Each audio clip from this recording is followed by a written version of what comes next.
Chapter का नाम है एटम्स, ठीक है। ये 12th क्लास के लिए फिजिक्स का नया चैप्टर है और 11th क्लास के लिए एटॉमिक स्ट्रक्चर के नेक्स्ट टॉपिक है। थॉमसन मॉडल है, उसमें कुछ भी सही था ही नहीं, ड्रॉबैक क्या होगा, पूरा ही खत्म है वो।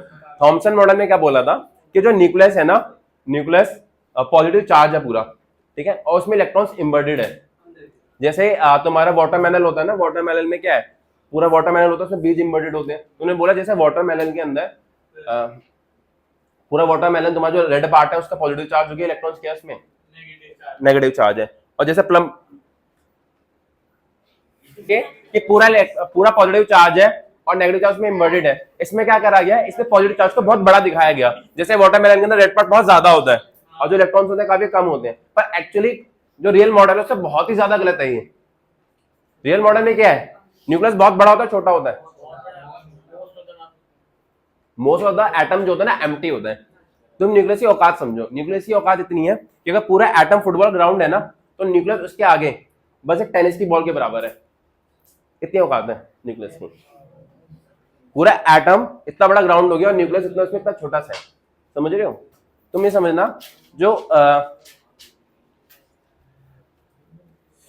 ये समझो 10 की पावर 5 टाइम्स ज्यादा होता है। रेडियस ऑफ एटम जो है ना वो 10 की पावर -10 होता है, पर रेडियस ऑफ न्यूक्लियस 10 की पावर -15 होता है। रेडियस ऑफ एटम जो है वो कितना है, 10 की पावर -10, और रेडियस ऑफ न्यूक्लियस कितना है, 10 की power minus, radius of nucleus जो होता है 10 की पावर -15 के अप्रोक्सीमेट होता है। इसका एक और नाम होता है 10 की पावर -15 को क्या बोलते हैं, फेम्टो। और 10 की पावर रेडियस ऑफ एटम कितना होता है, 10 की पावर -10 के अप्रॉक्स होता है, जिसे एमस्ट्रॉन बोलते हैं। अगर मैं कंपैरिजन करूं दोनों के बीच में कि रेडियस ऑफ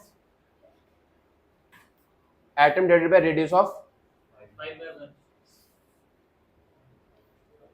किसी को ये तो पता है ना कि ऊपर जाएगा तो पावर प्लस हो जाती है, तो रेडियस ऑफ एटम जो है ना वो रेडियस ऑफ न्यूक्लियस से कितना बड़ा है, 10 की पावर 5 टाइम्स। ये कुछ कम वैल्यू नहीं है, it is approximately 1 lakh times ज्यादा बड़ा है, 1 लाख टाइम्स ज्यादा बड़ा है, समझ रहे हो, 1 लाख गुना ज्यादा बड़ा है। तो रेडियस न्यूक्लियस जो है एटम में बहुत छोटे से पार्ट में क्या होता है, कंसंट्रेटेड होता है। और इसी को कौन एक्सप्लेन करेगा, रदरफोर्ड मॉडल। कौन एक्सप्लेन करेगा, ठीक, चलो शांत हो जाओ। रदरफोर्ड मॉडल में क्या था, बस अल्फा पार्टिकल लिए गए थे। अल्फा पार्टिकल क्या होते हैं, अल्फा पार्टिकल होते हैं हीलियम 2+, मतलब हीलियम का जस्ट न्यूक्लियस होता है ये, क्योंकि हीलियम के पास 2 ही इलेक्ट्रॉन है, उन 2 इलेक्ट्रॉन को मैंने निकाल दिया, तो हीलियम में बचा क्या, सिर्फ और सिर्फ न्यूक्लियस। हीलियम होता है किसी एटम में न्यूक्लियस हो तो उसके अराउंड इलेक्ट्रॉन क्या कर रहे होते हैं, रिवॉल्व कर रहे होते हैं। तो अगर मैंने वो 2 इलेक्ट्रॉन ही निकाल दिए तो हीलियम में क्या बच गया, सिर्फ न्यूक्लियस। तो अल्फा पार्टिकल कुछ नहीं होता, अल्फा पार्टिकल इज हीलियम 2+, मतलब हीलियम का न्यूक्लियस होता है वो, ठीक है। अल्फा पार्टिकल कैसा चार्ज है, जब तो अल्फा पार्टिकल है, हाँ अल्फा पार्टिकल क्या होता है, हीलियम 2+। अच्छा, ये पॉजिटिवली चार्ज है और न्यूक्लियस भी कैसा चार्ज होता है, पॉजिटिव पॉजिटिव क्या करते हैं, रिपेल करते हैं, है ना। अगर ये पॉजिटिव के सामने जाएगा तो ये क्या करेगा, और अपने पाथ से डेविएट हो जाएगा, पाथ से क्या हो जाएगा, डेविएट हो जाएगा। तो उन्होंने क्या करा, गोल्ड फॉइल लिया था। गोल्ड फॉइल में सिर्फ मतलब इतना थिन गोल्ड फॉइल लेता है कि एक के पीछे दूसरी लेयर ना आए, बहुत ज्यादा थिन लिया गया था गोल्ड फॉइल को। और गोल्ड फॉइल क्यों लिया गया, क्योंकि बहुत ज्यादा मेलेबल होता है वो, पता है ना। मेलेबल और डक्टिलिटी का मतलब तो पता है ना कदू, हाँ ठीक है। तो जब बीम ऑफ अल्फा पार्टिकल डाला गया तुम्हारा, देखो समझो बात को, हमने ना यहाँ पर स्क्रीन लगाई थी, स्क्रीन इन द सेंस कि जैसे कोई अल्फा पार्टिकल आएगा और डेविएट होकर से टकरा जाएगा तो इसमें लाइट जलती थी, जिससे हमें पता चले कि वो डेविएट हुआ है। और यहाँ पर तुम्हारा गोल्ड फॉइल है इसको ऐसे समझ लो, यहाँ तुम्हारा गोल्ड का एटम है, ठीक है। हमें हैवी एटम चुनना था, हाँ। अब सुनो, होगा क्या, जब मैंने अल्फा पार्टिकल्स की बीम इस पर डाली, यहां पर एटम था, है ना, एटम, अगर ये मानता मैं कि पूरा एटम ही न्यूक्लियस है तो मतलब पूरे पे पॉजिटिव चार्ज है। तो एक बात बताओ, जैसे तुमने वो देखा कौन सा होता है जिसमें टारगेट लगाना होता है, डैशबोर्ड, क्या बोलते हैं उसको, डैशबोर्ड, जो भी है, डैशबोर्ड के सेंटर पे निशाना लगाना मुश्किल होता है, डैशबोर्ड के सेंटर पे लगाना मुश्किल होता है ना। तो अगर तुम्हारा टारगेट जितना ज्यादा छोटा होगा उसमें निशाना लगाना कितना होगा, उतना मुश्किल होगा। तो अगर अल्फा पार्टिकल्स न्यूक्लियस के पास से निकलेंगे तो डेविएट हो जाएंगे। डेविएट क्यों होंगे, क्योंकि पॉजिटिव से पॉजिटिव है। पर एक्सपेरिमेंट का कंक्लूजन ये आया कि जो 99 पार्टिकल्स थे ना, 99% पार्टिकल्स वो एनडेविएटेड पास हो गए, मतलब उसमें कोई भी डेविएशन नहीं आया। अगर कोई डेविएशन नहीं आया तो उसका मतलब क्या है, वो इस न्यूक्लियस से पास से निकले हुए काफी दूर से निकल चुके हैं, काफी दूर से निकल गए हैं। काफी दूर से निकलने का मतलब यह है कि जो न्यूक्लियस है बहुत, इसमें से 0.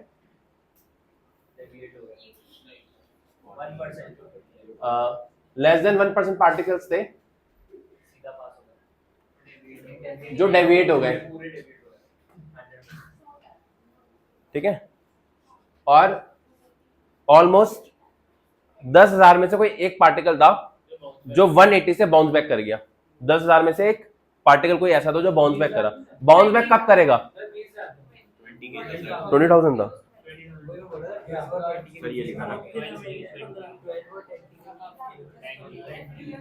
हाँ चलो ठीक है, मैंने यहाँ पर गलत लिख दिया होगा।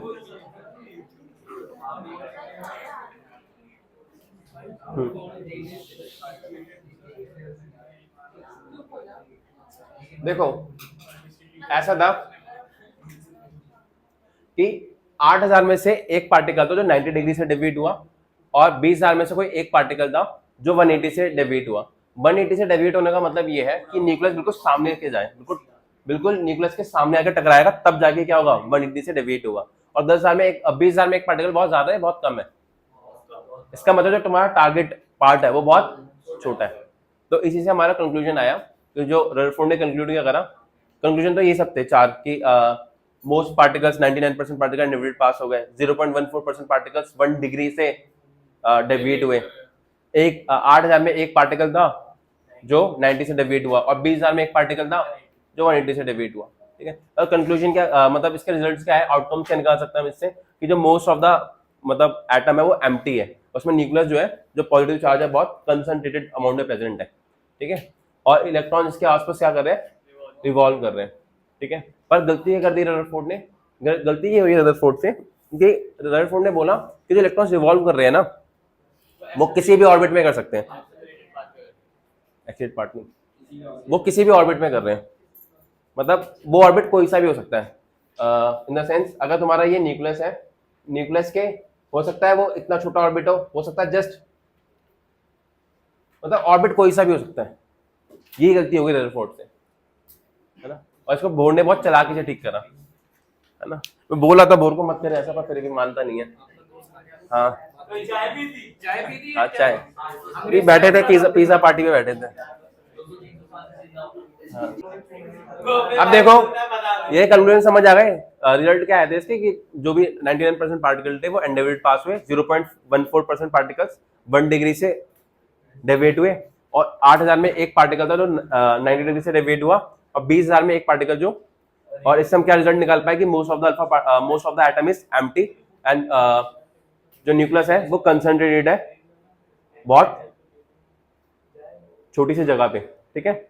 और जो इलेक्ट्रॉन्स है वो रिवॉल्व कर रहे हैं अराउंड द, गलती क्या हुई, गलती ये हुई कि जो इसने ऑर्बिट बोला, वो ऑर्बिट बोल दिया कि कोई भी ऑर्बिट हो सकता है। क्या हो सकता है, कोई भी ऑर्बिट हो सकता है। अब इसमें दिक्कत क्या है, दिक्कत ये है कि तुम लोगों को मैंने एक चीज सिखा रखी है, जब भी इलेक्ट्रॉन या कोई भी पार्टिकल मूव कर रहा है सर्कुलर ऑर्बिट में, तो एक्सेलेरेट कर ही रहा होगा। क्यों, हर पॉइंट पे उसकी क्या चेंज हो रही होती है, डायरेक्शन, और हर पॉइंट पे डायरेक्शन चेंज हो रही है वेलोसिटी में, और वेलोसिटी में चेंज लाने का मतलब क्या आएगा, एक्सेलरेशन। एक्सेलरेशन के बिना वेलोसिटी में चेंज आ ही नहीं सकता। तो इसका मतलब इलेक्ट्रॉन्स क्या है, वो एक्सीलरेटेड है, मतलब वो एक्सीलरेट कर रहे हैं। अगर सर्कुलर मोशन में अगर कांस्टेंट स्पीड से भी घूम रहे होंगे ना, वो स्पीड उनकी चेंज नहीं हो रही, फिर भी उनकी हर पॉइंट पे क्या चेंज हो रही होगी, मतलब वेलोसिटी चेंज हो रही होगी। तो वो कैसे पार्टिकल हो गए, एक्सीलरेटेड चार्ज पार्टिकल्स।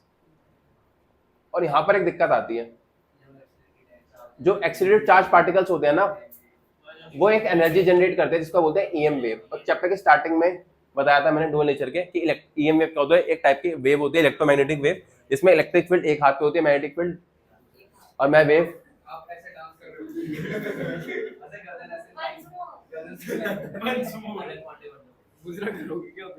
हाँ। तो अब एक्सीलरेटेड चार्ज पार्टिकल क्या होती है, क्या जनरेट करता है ये ईएम वेव के पास एनर्जी होती है। अब मान लो कोई चीज एनर्जी रेडिएट कर रही है तो क्या उसकी एनर्जी कभी कम नहीं होगी। अब होता क्या है, अगर बेटा 9th क्लास में पढ़ा है तुम लोगों ने, पता है मैं, अब जब ये एनर्जी रेडिएट कर रहा होगा तो इसकी एनर्जी क्या होगी, धीरे धीरे करके कम होगी, और फाइनली किस में चले जाएगा, ये न्यूक्लियस में। जैसे जैसे इसके रेडियस कम होता जाएगा, जैसे एनर्जी कम होती है, फाइनली किस में कोलैप्स हो जाएगा, न्यूक्लियस में। तो इसमें दिक्कत क्या है, इसमें दिक्कत ये है कि फिर तो एटम एग्जिस्ट ही नहीं करेगा, क्योंकि एट द एंड न्यूक्लियस में जब सारे इलेक्ट्रॉन चले गए तो एटम के एग्जिस्टेंस पे सवाल उठ गया। तो बोर्ड ने बोला देखो रदरफोर्ड साहब, तुमने थोड़ी गलती करी है, उसको हम ठीक कर देते हैं। हाँ अरे जो भी है, बैठ के मैं सामने बैठा था, दोनों को मैं दोनों से वार्तालाप कर रहा था। अब सुनो, बोर्ड ने क्या करा, बोर्ड ने बहुत स्मॉल अमाउंट ऑफ करेक्शन करा। रदरफोर्ड ने बोला था कि ये किसी भी ऑर्बिट में घूम सकते हैं, पर बोर्ड ने आके बोल दिया कि ये किसी फिक्स्ड ऑर्बिट में घूमते हैं, और उन फिक्स्ड ऑर्बिट को बोलते हैं स्टेशनरी ऑर्बिट्स, जो तुमने पढ़ा है के एल एम एन या 1 2 3 4, ये सब ऑर्बिट्स क्या होते हैं, फिक्स्ड ऑर्बिट्स होते हैं। ये किसी भी ऐसे रैंडम ऑर्बिट में नहीं घूम सकता, ये फिक्स्ड ऑर्बिट में घूम सकता। बड़ी चालाकी से बोला उसने, और साथ में पता क्या बोल दिया, ये जो फिक्स्ड ऑर्बिट है ना, इसमें ये एनर्जी रेडिएट नहीं करता। क्यों नहीं करता वो नहीं पता, क्योंकि ये एनर्जी इसमें पूरी फिक्स रहती है, यहाँ रेडिएट नहीं करता। क्यों नहीं करता, क्योंकि मैंने दिया, ठीक है। उसने बस ये बोल दिया, उसने बोल दिया एनर्जी रेडिएट नहीं करेगा। क्यों नहीं करेगा वो नहीं पता, पर ये इन ऑर्बिट्स में नहीं करेगा, और ये ऑर्बिट्स क्या होंगे, फिक्स्ड होंगे। इन ऑर्बिट का नाम क्या होगा, स्टेशनरी ऑर्बिट। इसमें इलेक्ट्रॉन्स को मूव करते हुए एनर्जी में कोई चेंज नहीं आएगा। आया समझ, ठीक है। अच्छा, बस इतनी छोटी सी बात के लिए रदरफोर्ड को बोर को महान नहीं बोलते हैं। एक और बात बोली थी उसने, ये तो बता दिया था कि इन ऑर्बिट्स में रिवॉल्व करेगा तो एनर्जी में चेंज नहीं आएगा, पर साथ ही साथ उसने ये भी बताया कि ऑर्बिट्स कौन से होंगे। ये बड़ी बात थी। हाँ हाँ बहुत बढ़िया। अब उन्हें बोला ये ऑर्बिट वो होंगे जिन ऑर्बिट्स के लिए उनका ये ऑर्बिट वो होंगे जिन ऑर्बिट्स के लिए उनका एंगुलर मोमेंटम, जिनको नहीं पता, angular momentum is mv cross r या mvr। 11th वाले दिमाग मत लगाना, बस बस बस, मैं पता था आप खड़े होने वाले हो तुम लोगों के। किसी भी सर्कुलर ऑर्बिट के लिए, किसी भी सर्कुलर ऑर्बिट के लिए जो एंगुलर मोमेंटम होता है ना, वो होता है mvr। बस इतना ध्यान रख लो, किसी भी सर्कुलर ऑर्बिट के लिए एंगुलर मोमेंटम क्या होता है। कोई अगर कोई पार्टिकल सर्कुलर ऑर्बिट में घूम रहा है तो उसका एंगुलर मोमेंटम क्या होगा, where r is the radius of the. उसने ये बोला जो एंगुलर मोमेंटम है ना, वो इंटीग्रल मल्टीपल है किसका, h bye 2 pi, h bye 2 pi. Heisenberg uncertainty principle, delta x into delta p should be greater than h by 4 पाई। वहां पर भी अप्रोक्सीमेशन नहीं आ जाता, वो नहीं आएगा तुम्हें डी ब्रोगली आ जाएगा। Heisenberg uncertainty principle है कहाँ ज्यादा बड़ा। अच्छा वैसे तुम्हारे सिलेबस में है नहीं, बस h by 2 पाई को मैं ऐसे ही ले सकता हूँ, बड़ी क्लास में लिखा जाता है इसको ऐसे।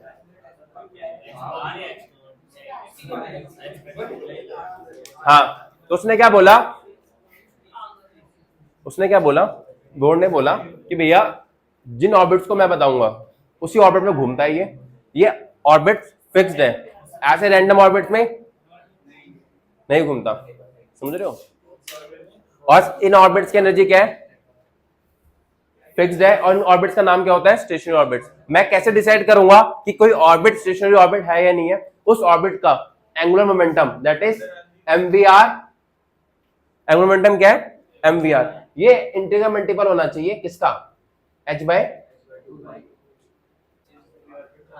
देखो जैसे अगर मैं n की वैल्यू 1 ले लूं, इसके लिए एंगुलर मोमेंटम किसके बराबर आएगा, mvr is 1 h over.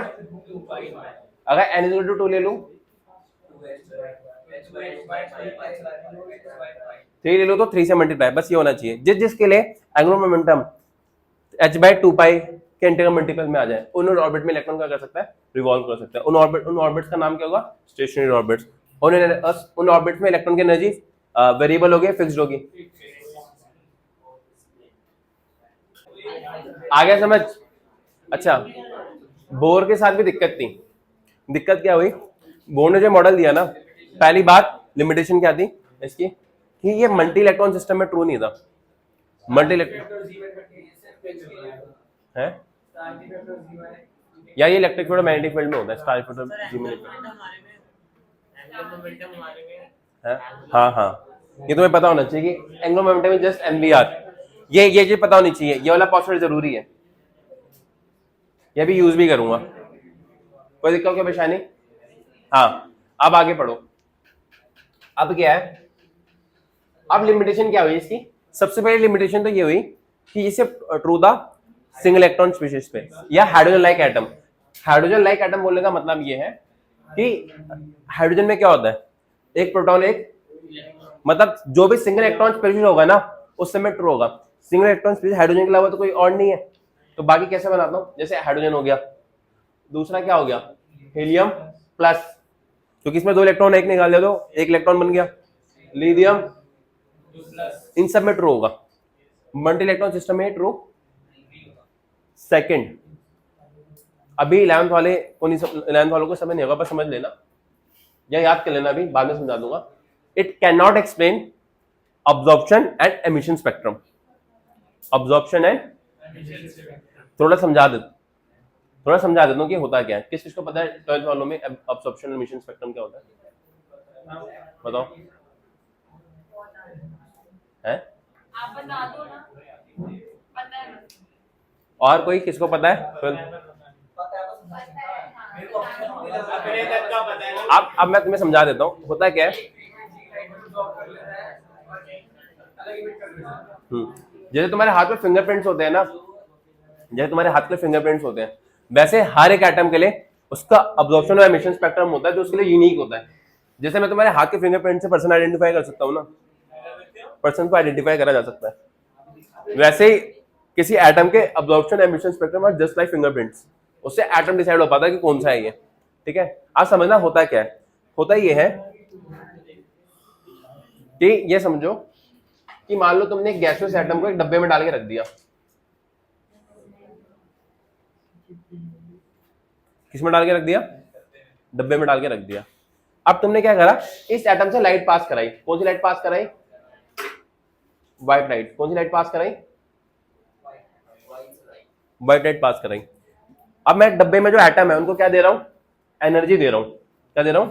Energy दे रहा हूं। तो एनर्जी से क्या होता है, इलेक्ट्रॉन जो है ना, जैसे इलेक्ट्रॉन को एनर्जी मिलता है, मान लो n=1 में है, यहाँ से उछल के 2 में जा सकते हैं, यहाँ से उछल के, जैसे एनर्जी मिलता है वो उछल के दूसरे ऑर्बिट में चले जाते हैं। ठीक है, अब समझने वाली बात यह है कि जैसे इसमें व्हाइट लाइट डाला गया और उसके बाद व्हाइट लाइट में कितने कलर्स होते हैं? हुआ क्या कि जैसे इसको मैंने, ये कैसा था, ये अपने ग्राउंड स्टेट पे प्रेजेंट था। ठीक है ना, जब मैंने इसको प्रिज्म से पास कराया तो इसमें से कुछ कलर गायब हो गए, मतलब इसने चोरी कर ली उसकी। समझ रहे हो? जैसे 7 कलर्स में 2 गायब कर दिए, 3 गायब कर दिए, तो उसने उसको क्या करा, जब यहाँ पर मैं देखूंगा ना, जब मैं लाइट का पैटर्न बनाया तो लाइट के पैटर्न में क्या हुआ, कुछ कलर्स गायब दिखे। जो लाइट का पैटर्न आया जिसमें कुछ कलर गायब हुए, इसको बोलते हैं अब्जॉर्प्शन स्पेक्ट्रम। क्या बोलते हैं? और हर एटम के अलग अलग होता है।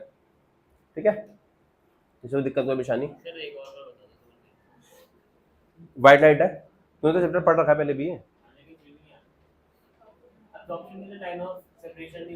देखो कुछ नहीं समझना, व्हाइट लाइट है, मैंने ये गैसियस एटम है, इसके थ्रू पास करा।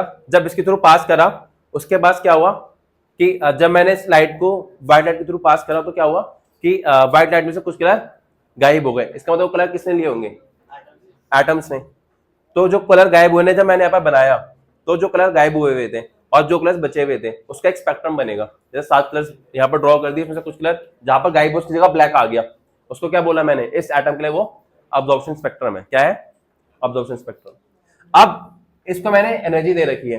एनर्जी देने के बाद जो एटम है ना वो अपने एक्साइटेड स्टेट पे चला जाता है। एक्साइटेड स्टेट मतलब ऊपर के लेवल पे चला जाता है, पर ऊपर कोई रहना नहीं चाहता, वो दोबारा नीचे आते हैं।